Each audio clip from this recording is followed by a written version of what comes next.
Peace, everyone. Welcome to episode 14 of Get Buckets with Coach Gus Gauntlett and friends. We are joined by a great New York baller, now New York and Maryland coach, my guy Arnell Milton, a.k.a. Mega, a.k.a. Coach Mega. He is the coach of Vision Academy in New York, as well as Team Mega in the Maryland area, and also traveling with both of those teams throughout the country. Also an incredible skills trainer. I met him as a player, and I'm going to talk about that in a second, but now an amazing coach. Arnell, Coach Mega, how you doing? Good evening. Thanks for being here. Oh, I appreciate you inviting me to the show. I'm excited to share some basketball information. I always love talking about ball and coaching aspects of it. So I'm really excited. I really appreciate you allowing me to be on your show today. 100%, and thank you for joining us. I can't remember the year that I met you, but it was definitely 5 years plus, and through one of Bobito's runs out in the city, which is the same way I met BG, who was on the show a couple episodes ago. And the one thing that I will never forget, because I like to remember ballers that I play with, especially ones that have a unique skill set. And I very clearly remember I was guarding you, and I said, I'm actually not sure how to guard him, because I want to say he's a big man, so I can just kind of like maybe back off and like give him some space. And then the second you put the ball on the floor with that head down, I realized that there was nothing I was going to do to stop you from getting to the rack. And I was just trying to rack my brain. It made me realize I need to go to the gym much harder. I think you actually also had like the footwork ladder, like on the side of the court, like you was doing footwork drills like afterwards. I was just always blown away by your commitment to the physicalness, commitment to the game, to the skills, and your skill set, it was very unique, and you were a very, very difficult guy to guard, and I'm never going to forget that. I appreciate that. I mean, also props to you. Really great, hell of a shooter, heady guy. Definitely a Steve Nash skill set. I got that a lot from guys that didn't know who I was, or you look at me like, oh, he's big, he's slow, he's gonna post me up, and I'm a little fast, explosive. I'm a big short guard, I would say. Yeah, man. I love your game, man, and I'm happy to see you transition to coaching and just in seeing what you post on Instagram, just a lot of the content and the knowledge that you share. I can tell like you're really about building a player the right way, getting those fundamentals strong, keeping their head in the game and focused, and in terms of what you do with Team Vision, thinking about what is that next step going to be for them. If it's a Division I offer, that's great, but that doesn't mean that it ends there, right? There could be a D2 offer, a D3, NAIA, JUCO, all these different options for players, and I think you do a great job of keeping that all in perspective, that those are all life-changing opportunities to keep playing the game. Yeah. I mean, I think, D1, I understand that's the goal, but if that doesn't happen, it shouldn't be D1 or bust. I know a lot of kids that are playing Division III, and because their academics and their athletic skills are not paying any tuition or much tuition at all. If school costs $40,000 to go a semester, and you're only paying $2,000, that's a win. That's a win. And then the people you meet, the networking you get from the game and playing in the college level and beyond is nothing that can replace that. So there's no value you can put on that. Like, I've met so many people through basketball that is ridiculous. So for people to think that, oh, if I don't play Division I, I'm a failure, I just think that's not the right way to go. Only 7% of high school players will play on the next level. 7%. Crazy. So you're a stud if you're playing D3, D2, D1. Mid-major, low major, high major, whatever. Look at your friends, and to think that only 7% of them will be playing on the next level. Mm-hmm. And there's more than just talent to get Division I as well. You got to get exposure, the right time. You do your skills translate to the next level. Like, you might be a really great high school player, but what you do well in high school might not translate to the next level. That's something I kind of struggle with some of my players from time to time. So I appreciate you bringing that up. So I think like we caught up on like the elite level when there's all those underneath that are just as respectable. 100%. And you're seeing guys, John Morant, yes, he went D1, but not anywhere near a major school, and he just improved his game every year. So also the development that can happen from the JUCO level to NAIA to D3 to D2 to D1 to overseas. Just there's if you love the game and you love the grind and the drive to improve, you can play pro ball if you keep working at it and establish yourself as an elite player at whatever level you're at. There's nothing wrong with just going to school for 4 years, enjoying playing the game, and getting a great education. There's nothing wrong with that either. Like, I think like I said, we're so caught up in this whole like trendy, what's cool thing that we don't look at what's actually attainable and what's actually necessary to be successful in life. You know, everyone's clout chasing, and that's cool. Like I said, reach for the stars, but you know, we also have to have a reality check at the same time. 100%. I love it, man. Well, thank you for that knowledge, and thank you for the work with young people. You know, back in New York and in Maryland. Like, you know, this show is real straight up. You know, we like to get into the plays, man. So whenever you're ready, we're gonna have you up first. And 10 seconds to go. Down one. What do you got for us? So, like I said, and we talked about it before, like, it's a good loaded question. There's a lot of variables that go into what play I should run or play I'm comfortable running, depending on who's playing well, what lineup is working, are we shooting well, what is the defense giving up? And I'm just gonna go with a play that I actually ran twice. One time we went to Pennsylvania for hoop group for the season. Can you see it? Are we good? Yes, sir. So a team realized they couldn't guard us man to man, so they went zone most of the second half. My player Kyle Jackson and Jaden were both hot. They're both 6'6" guards. They can shoot. So what I did was, actually, this is another play. Sorry about that. This is a play we ran in Mousie's Tri-State tournament to win a game. Once again, Jaden was hot, hitting the corner. So what I did is they're playing a 2-3 zone. And like I said, basketball is very mathematical. It's all about angles. So the point guard's here. Jaden was here. Other two guard was here, and I had my 4 and 5. Now, I believe in, you know, positionless basketball. So my one could be 6'5". The guy setting the screen could be 6'2". So I don't get caught up with I want people to get caught up with the position by the number. So the 4 and the 5 are going to screen the outside of the zone, which forces this guy to have to come out. If he doesn't come out in time, that's an easy 3. Kicks this side, kicks this side. If they do come out, the guy setting the screen, they both roll down to the rim. So now we have 2 guys for offensive rebounding. And also, like I said, or they can pass it 3, the guy runs out, little dump pass, layup. And I've won games doing this play, but the last time we ran it, we got to 3 because we were so worried about the layup. Jay got an open 3 in the quarter, knocked it down, wound up winning the game by 1 point. So that's one play that I like to run against the zone. Other play we run, this is a man-to-man play or a zone play, and I call it high. And all it is a high pick and roll. What's important is the position of other guys. So this is the play we ran out in hoop group. So my 1 is here, my 2 is here, my 3 is here, the 4 and the 5. The 5 is screening this guy in the zone. Guards coming up trying to attack to pull this guy over. Kick it out, this guy has to make a decision. Do I get the 2 or the 3? He kicks it to the corner, game time. And we won a game out of this. I wish I could pull up the video, but we won a game doing this play as well. As I said, read and react. So the defense has to make certain decisions if we attack them a certain type of way. So now going back to the format, 4, 5, 3, and the 5. If they don't close this up, he goes down the lane. And he has a guy in the corner, usually the guy screening or the guy in the opposite corner that we're not going to is either my better rebounders or one of my better offensive, we're better finishers or offensive rebounders. So he cuts in, so he has angles to dive, or he can shoot the little floater or pull up. And that's happened as well. So those are 2 plays I like to run against the zone. Against the man-to-man, I call this play handoff. So we get into that X formation again.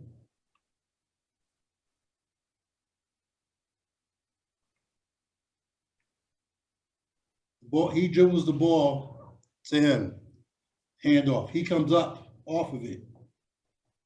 The 4 sets a screen here.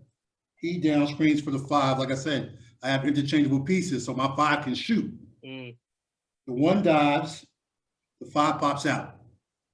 This guy's coming hard off down the middle, and the 4, depending on who it is, either he pops or he rolls. And we won a game in Boys Club tournament used to run Boys to Hoops with that same play. The guard came off. They were so worried about the skip pass, went right down the lane, layup, and 1 game. So those are a few plays that I run. That I've won me games. I love it. I love it. You actually might be the first guest who has shared some end of the game plays against zone. I think that for the most part, most games, for the most part, defenses are in man. But as you said in in that situation of that game, because your guys were cooking and they realized they couldn't play man or just be a wrap, they had to go to zone even at the end of game situation. So I think it's actually really, really valuable that you share those plays to get good quality, quick looks against the zone, because you never know when a team may try to even just maybe they've been playing man the whole game, but they want to just change up the energy, and so they throw zone at you for the last 30 seconds and mess up the timing. So I Yeah. really appreciate that you have things ready to go for either defense. And I feel most of those sets also work against a man-to-man. So the only difference would be like the placement of the off-ball or on-ball screen would be the only difference. All the other action would be the same. Yep. Which is like, and as you're practicing that, it's just a great reminder to players about the idea of, you're not screening a space, you're screening a man.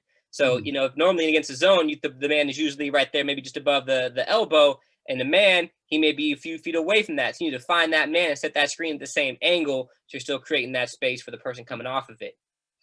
Most definitely. And I got one more play that I go to. This is just, we need a bucket. And I call it isolation. It kind of, the name of it is misdirection. So we're right back in that X formation.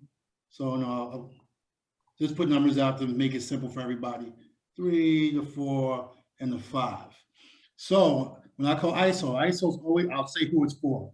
So whoever I feel like has been playing well offensively, will isolate for them. So they can catch the ball either here, I don't know if you can see me, let me make sure. Catch it here, or they can pop up to the top. Whoever has the ball, the 1 or 2, kicks it to him. As soon as his pass is made, he turns and faces. He's setting the screen. He's setting the screen. All right? They're cutting into the rim. They pop back out. So the help defense has to decide, am I going to stay with my man, or am I going to worry about the man isolating on top to keep the ball? If he makes a quick move while all this other action is going on, it's an easy bucket, layup, pull-up, jump shot, whatever the case may be. If someone falls asleep, we have gotten backdoor layups on this play, or we kick it out, kick it into the paint.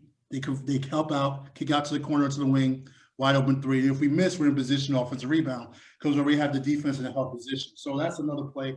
I call that ISO out of my X formation. And it's been when the kids run it properly and the guy up top understands, like, it's a read. So if you get it and you have the mismatch, go. But if you don't, if you're patient, and I think 80% of the time I run this play, we score because people just assume the person getting the ball is going to go. Right. I love it. And I see that consistent, as you described before the show started, the X formation. I love that look. It's the I've learned that is just more almost like what's called your read and react tribe. You're 4 out essentially with that one. With the one player in the middle. Moving to different spots, but they're in the high post. And yeah, just lots of space, lots of decision making for the players. And you're building. One thing I really respect about that is that you're building intelligent ball players. You're building guys that aren't just learning a set play. They're learning how to read defenses and make the right play, which will help you succeed at every level. Yeah, I want to build robots. I've seen too many guys become robots and not be able to translate on the next level, the level above that. So unfortunately, you have to be skilled. So if you can't dribble the ball, you can't shoot, you can't pass, you're going to get exposed to my offense. So you have to, when you're not with me working on these things, or you're watching the plays, or you're studying defenses. So like I said, it's forcing players to actually gain a feel in the IQ rather than just depending on the play. And sometimes they'll run the play and they'll do something that I don't see. Like I'll let you go. I have one more play I want to show you, but I'll wait till you go. Okay. I changed the name of it. Originally it was New York. I changed it to Vegas. Here's another play where it's an isolation play for the 2 guys to get the ball. And it's one of those misdirection plays again. When I was in college, my play was regular box break. Yep. That's where I got ISO from. Instead of the guy with the ball coming down going, it's triggered with a pass. So coach would call box, and I played in Pennsylvania where I was surrounded by shooters. So the 2 guys are coming up. So they're so worried about the screen. I'd make a quick move. I'm right to the rim. I'm at the free throw line. I'm pulling up. So I stole that concept.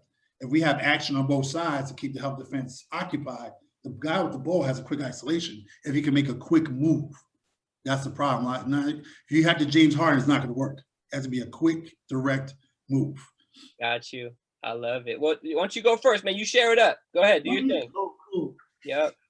So it's in a box set. So 2 to 3, 1, 4, 5. So your traditional box set. All right.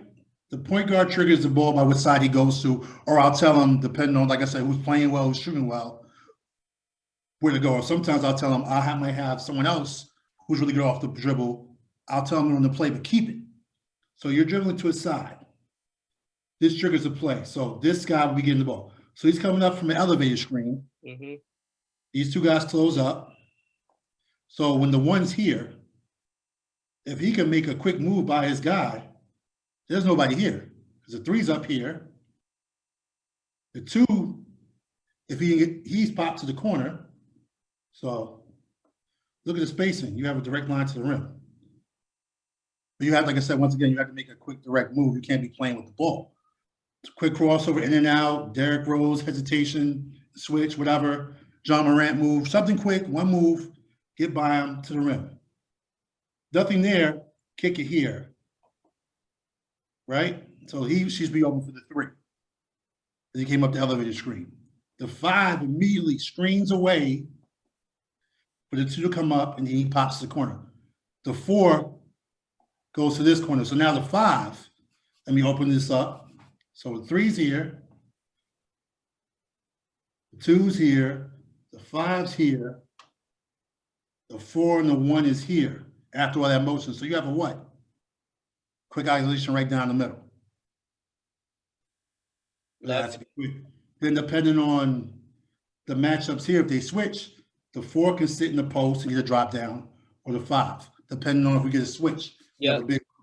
A big or a little. So you have a lot of options off that play. And the kids actually love that play a lot. I bet, man. That looks like space to me. And I think, every ball player loves space. That makes the drive a lot more easy. And, and like you said, just making that right play. If you get a double, you kick out. That's just a beautiful 5-out action right there. And no one dominates the ball, which I love. Yes. So everyone's a threat. And I think those type of offenses are the hardest to stop. Like, if you scout us, you don't know where else they score because it changes every game. Yes, sir. One game might be Eli Bailey. The next game it might be Mike. The next game might be Jaden. It might be one of my guys off the bench. You never know. And we've had that this season. It's even with my AAU program, Team Mega, same thing. Like one night it was James Boat night, another night might be Ish, Louis, Cherry. Like it was a different Jaden Sinclair. It's a different guy. So it keeps the defenses guessing because they can't zero in on one guy. Everyone's dangerous. I love it. And I feel like that's also going to help build that for your team, just some good trust and camaraderie when they know that, different guys can go off. So it builds a little more trust that everyone can score the ball and make a play. Any night can be somebody's night. It's not going to be the same guy every night. And for us trying to get kids in school, how are we helping them with 1 or 2 guys that dominating the ball and no one else is getting to showcase what they can do? Mm-hmm. I hear that. Cool, man. Well, I can tell, with all the plays that you shared, man, just the passion and the love. And I love, I appreciate you saying that I can't just choose just one, man. We got to have options. So I love that. And our viewers are going to just learn from that. And, if you play against the coach, maybe he knows your plays, then you flip it on him, or, you create a new wrinkle, or the players make a different read. You never know. Remember, we talked about that. As I said, a good play from Coach Tom Ryder, my college coach, who I felt like was an offensive genius. His plays worked. We just didn't always execute and finish the play, but they worked. We always got a good shot. And he said, if you run a good play, if they take something away, they have to give something up. Yes. If we take away a drive, they have to give up a jump shot or a pass. Someone's open if you run everything correctly. So that's how I try to draw up my plays. Okay, the defense takes this away. What's the next option? What's the next read? And then getting the kids to understand that and then see it and visualize it when they play. Love it. I love it. All right, man. Well, look, I'm going to hop in. All right. So I got inspired from this play because I was watching some clips of just like the NBA horn. The horns action you see a lot in the league, a lot in college ball too.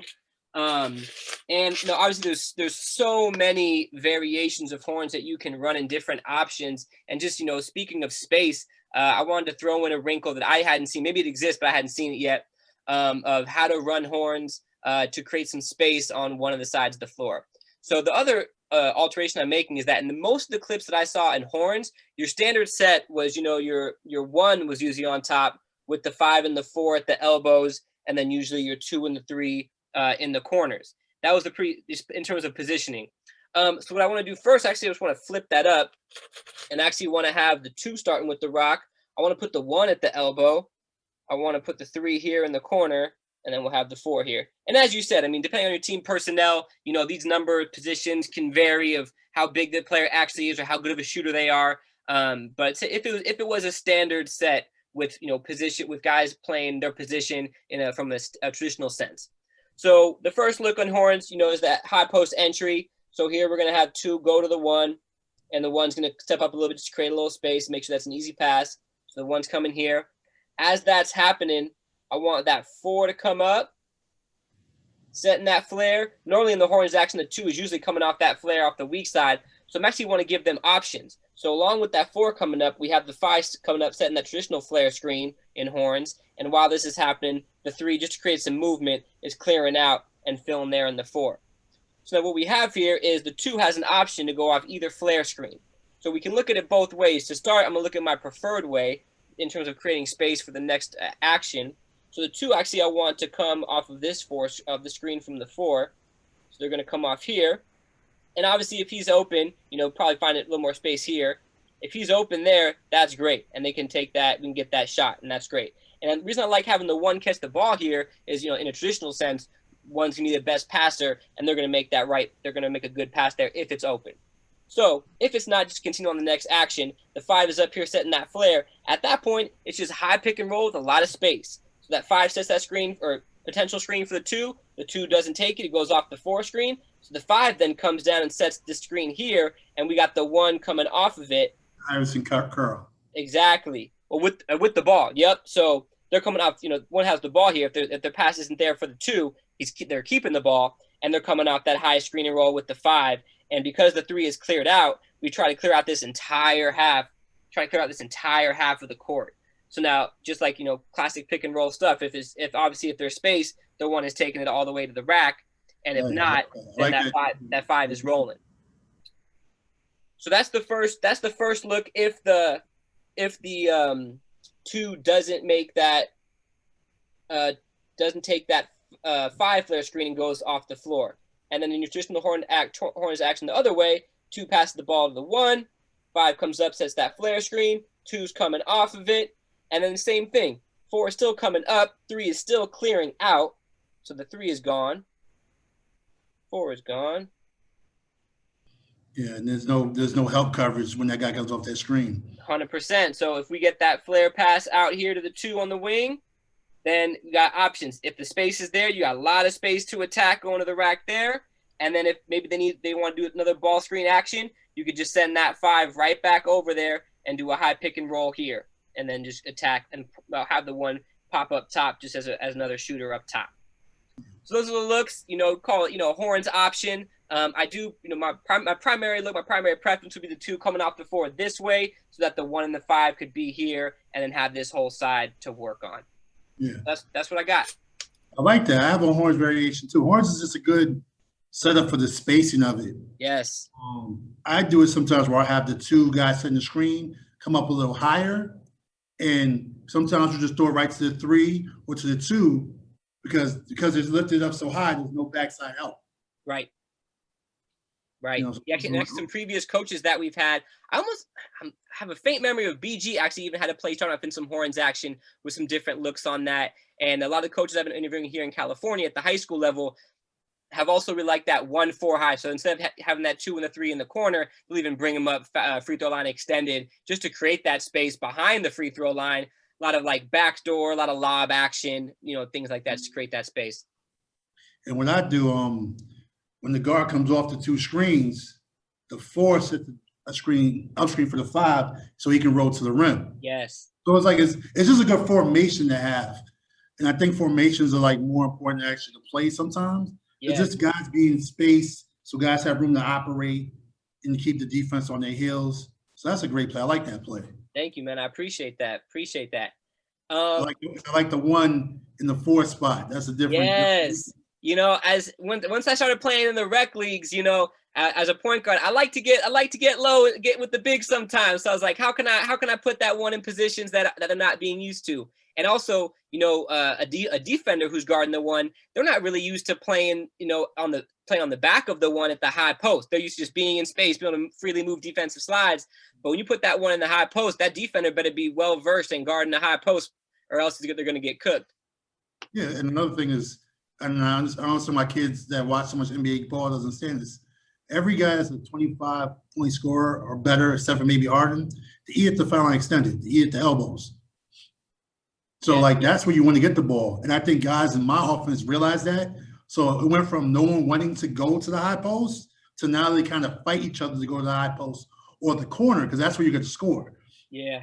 In the X formation. So it's kind of funny how that happens. I said, like, look at Anthony Davis, Kawhi Leonard, Paul George, rest in peace to Kobe, Jordan, like a lot of elite scorers, they ate in that foul line area.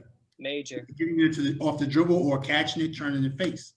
LeBron started doing it and became a Laker, which made him, I feel like, a way more effective player because he wasn't always up top, pounding the hell out of the ball. Yeah. So I just don't understand why more kids don't see that. Like, everyone wants to be on top, which is not the best place to be bringing the ball because all the eyes are on you. Sure. You're also, you're 5 feet further away from the cup when you're at the top versus the high post, Turning face, the guy doesn't guard you. That's an easy shot. Or a head fake, jab, and you're one dribble away from the rim. No doubt.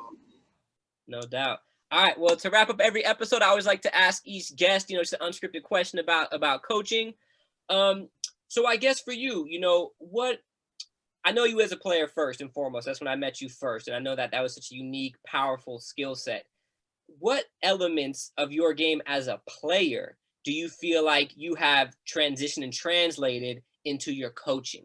Like, if you look at yourself as Mega the player, how is elements of Mega the player's mindset or, ideology, how is that translated to you as Coach Mega?